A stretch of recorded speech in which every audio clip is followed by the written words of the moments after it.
The new podcast, In the Shadow of Princeton, starts as the matriarch of a prominent Princeton family is found stabbed to death in her locked basement. Investigators look from a serial attacker to her family to Princeton University students. One hot-blooded investigator sees a conspiracy. Is he way off base, or does privilege let you get away with murder?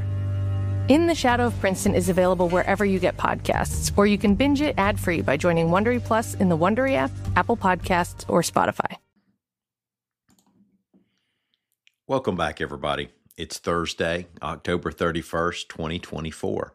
It's Halloween, by the way. Now, right now, I'm already wearing my costume. I'm going as a news media professional. I'm so excited. Born on this date in 1951, ESPN college football analyst and former Miami Dolphins coach Nick Saban. It says here that at one time he coached football in Alabama. And in 1961, track athlete and 1984 gold medalist in the 400 meters and the 4x400 relay, Alonzo Babers of Montgomery. He was an Air Force kid and went to high school overseas. Later, became an Air Force and commercial pilot. Let's talk about voter roll purging, a fire danger advisory, and the latest on the Methodist split. Also, we have a report on the debate surrounding the way many law enforcement agencies determine whether or not you are just too stoned to drive. My name's Ike Morgan. We're high on life and down in Alabama.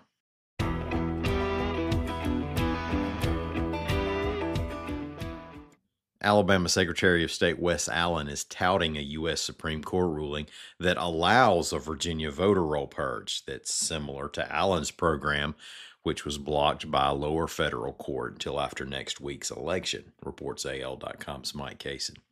Now, you remember the Alabama program. It identified registered voters in Alabama who had been issued non-citizen identification numbers. Allen said more than 3,000 names came up, and he told boards of registrars to start removing them from the voting rolls. Now, two possible issues cropped up. More than 2,000 of those 3,000 plus voters have already been found to actually be eligible to vote, perhaps because they earned their U.S. citizenship after they held non-citizen ID numbers, and argued plaintiffs in a civil suit against the state. The National Voter Registration Act of 1993 does not allow changes to voting rules within 90 days of an election. Now, that's what persuaded a Trump-appointed federal judge to order Allen to have any removed voters be returned to the voting rolls and for him to pause the program until after the election. The Supreme Court's recent action granted Virginia's request of a stay on a similar order that it received. Allen said the High Court restored common sense to the issue. It's against the law for a non-citizen to vote or to register to vote in Alabama. As this early fall drought continues, the Alabama Forestry Commission has put all of Alabama's counties under a fire danger advisory, reports AL.com's Heather Gann. Over the past 30 days, Alabama has had 246 wildfires burned nearly 3,000 acres. Alabama has experienced a couple months of mostly dry weather, and we're seeing above average temperatures. Now, add to that there's a lot of dead trees out there, courtesy of last year's drought and this year's pine beetle outbreak. A fire danger advisory is not a no-burn order, but the Forestry Commission is urging everybody to put off burning until conditions improve, meaning after it rains. Now, according to weather reporter Lee Morgan, some of that rain could come to the western and northern part of the state between tonight and Friday afternoon. And the first few days of November give us a little higher chance of rain than we've seen so far this fall. Check al.com/weather for more weather stories and more recent forecasts. In the latest on the United Methodist Church split, the denomination's high court has blocked a potential route for more churches to disaffiliate, reports AL.com's Greg Garrison. The UMC split was over the issues of gay marriage and gay clergy, with the conservative congregations wanting to leave the denomination over looming changes. Now, there was a temporary disaffiliation period, and more than half of Alabama's congregations left. During that period, the congregations could negotiate for their property, which generally was owned by the UMC. The deadline was the end of 2023. But since then, more churches are trying to leave. Some have cited a provision from the UMC's Book of Discipline to request that their conference shut down their churches, then sell the property to them. The UMC court said no. Although a few churches have been granted such an out, the court said that's not how the provision is intended to be used. At least one pastor is predicting that lawsuits are now going to start piling up in civil court. Let's take a break. When we come back, we have a report from Sarah White's Coda Check on a law enforcement method of determining whether or not you're too high to drive and what critics of the method are saying. Y'all stay with us.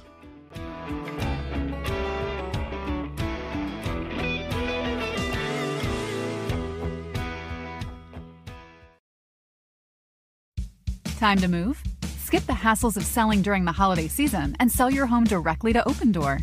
Request an all-cash offer in minutes, close, and get paid in days. You can even pick your close date so you can move after New Year's. Start your move at Opendoor.com or download the Opendoor app. Opendoor is represented by Opendoor Brokerage Inc., license 02061130 in California, and Opendoor Brokerage LLC in its other markets. Terms and conditions apply.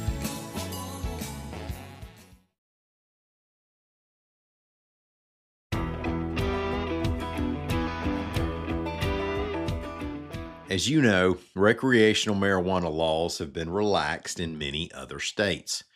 That's not the case here, but, and I hate to hit you with something this heavy before lunch, but some people break the law and use recreational drugs even where it's illegal. But whether the product is being consumed legally or illegally, driving under the influence of drugs is something that law enforcement is going to continue to deal with. Drug tests take time. But there's a popular method for agencies to determine just how high you've been flying when you're pulled over. Just how reliable the method is, however, is an ongoing debate. Sarah White's Coda Check has more. As states relax marijuana laws, police are using a method drawn from medicine to know who is driving impaired. They call themselves drug recognition experts. Hi, Trooper Garcia, Colorado State Patrol. The reason I'm stopping you is for your speed. A little fast back there. And Since the 80s, the police have used the DRE protocol to spot impairment for drugs like marijuana.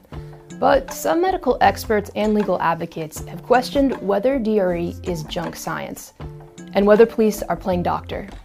Right now, it's junk science that we're stuck with. A lot of those tests give the DRE police officer the appearance of being scientific. But when you look closely, it's just the appearance. There's no substance behind it. DREs, or drug recognition experts, are officers that are trained to decide whether someone is driving impaired and what drugs they might have taken. DRE officers are in every state and they can testify in court. The idea behind it obviously primarily is impaired driving to reduce fatalities across the United States on highways with impaired driving. It purports to be a system that uses observation, some scientific and biological, and there's analysis that gives police what they believe is the knowledge necessary to not only detect if someone is impaired by drugs, but by which class of drugs. The test has 12 steps, like checking eye movements, checking someone's ability to count seconds, and the firmness of their muscle tone. DREs measure pupil size and blood pressure. And the final step is a blood test. Lander, Wyoming Police Captain Kelly Waugh. So you have to trust the process of all the cues and clues. All of these things have been proven time and time again for years and years and years in both field studies as well as laboratory studies. And the science has proven that these things are correct. There's been a few times, I guess, in my career, I've heard of DREs just doing brief evaluations or a short observation and trying to rule a category in that, and you can't do that. That's not how the program's built. MLive investigative reporter Gus Burns. We've seen a couple situations where police kind of have a preconception of what they think is causing a person to act whatever way they perceive that person is acting, and they turn out to be wrong. Attorney William McNichol. Being accused, just accused, of using a controlled substance generates an arrest record, which is with you for the rest of your life. Sometimes the officers get it wrong. That's what happened to Haley Butler Moore. She was arrested after speeding past a semi-truck on her way to a Halloween party in Denver, Colorado. She failed a roadside test, and the officer said that was because she asked for directions too often and her eyes were fluttering. She was taken into custody, where she agreed to a DRE test. So my job is to determine what categories of drug is causing the impairment. What categories of drugs are causing the impairment. What if I'm not on any drugs at all? Then it should come out. Haley assumed that the exam would clear her and she'd be able to leave, but the DRE decided she was impaired under the use of a central nervous system depressant. Once her blood test came back, her results showed no impairment. Attorney Sarah Schilke. Haley was so trusting of these officers to, despite them like repeatedly betraying her trust from beginning to end. I mean, they screwed her. Some medical professionals have argued that the tests done by DRE officers don't reveal anything about what drugs are being used, that everyone reacts differently to drugs, and it would be impossible for them, even as medical professionals, to determine that question with these methods on their own. Captain Waugh. I think one of the biggest keys to the DRE and the evaluation is there's a portion of it called the downside effect. So if they get arrested for DUI, go all the way through an evaluation, and it's ruled in there that they basically produced a CNS depressant type evaluation, send off the blood, and the blood comes back positive for a CNS stimulant. That doesn't mean the DRE was wrong. Another measure of accuracy that the DREs use is a measure of accuracy that no health professional would ever use. The DRE is allowed to get 2 shots at getting it right. Research studies have shown that DRE officers don't always agree with each other's findings. I think the idea is that if you talk to the hardcore proponents of this system, that they believe that if you have people looking at the same criteria, same responses, that they're going to reach the same answers. And I think even through studies that have been presented, that's not the case. Clinically, I can't control a depressant making my pupils dilate. I can't control methamphetamine, which is an upper, or cocaine. I can't control it raising my heart rate, which is going to raise my blood pressure. Like, you have to rely a lot on the clinical things and the science side of things because you can't control those things. It looks like DRE is something that is going to be sticking around for quite some time, even despite challenges from courts and from defense attorneys who are trying to call it junk science. And that's really because a lot of law enforcement is at a loss as to how they can enforce and convict people, especially with the rise in legal marijuana use and other concerns surrounding prescription drugs. Thank you, Sarah. And thanks everybody for listening to us. We're going to be back here again tomorrow. Until then, y'all come on by and see what we're doing on the internet at al.com.